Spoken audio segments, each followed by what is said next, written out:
আজ আমি তোমাদের যে রিসেপশন ব্রাইডকে দেখাবো তার ব্রাইডাল লুক কিন্তু বেশ ভাইরাল।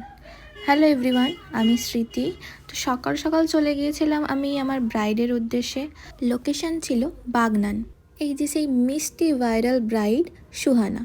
আমি গিয়েই প্রথমে দিদির থেকে জেনে নিই দিদি কেমন কি লুক চাই, দিদির প্রেফারেন্স কেমন। দি তুমি কেমন কি লুক চাও একটু বলো।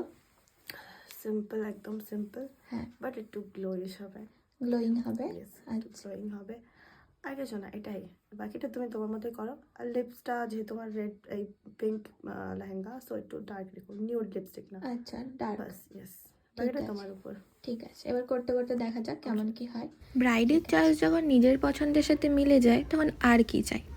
তার আগে বলো তো তোমরা কতজন সুহানার দিকে চিনতে পেরেছো? যারা মেকআপ লাভার তারা কম বেশি হয়তো সকলেই দিদির বিয়ের ভিডিওটা তোমরা দেখেছো। দিদির পছন্দ মতো এখানে আমি একদম সফটের উপর সব কিছু রাখার চেষ্টা করেছি। দিদির লেহেঙ্গাটা এতটাই গর্জিয়াস ছিল যে আমারও মনে হয়েছিল যে এটার সাথে একটা সফট গ্লোয়িং মেকআপই দিদিকে বেশি ভালো লাগবে। এবার সবশেষে মেকআপটা ফিক্স করার পর দেখো তো হাইলাইটার ছাড়াই মেকআপটা কতটা গ্লো করছে।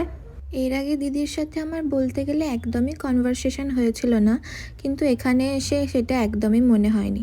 আর দেখো হেয়ার করব তখনই কারেন্টটা চলে যায়। এখন কারেন্ট চলে গেছে, বাট আমি তাও গ্লো করছি, তাও গ্লো করছে।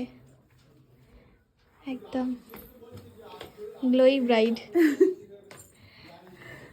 মেকআপটা খুবই ভালো হয়েছে, খুব ভালো লাগছে।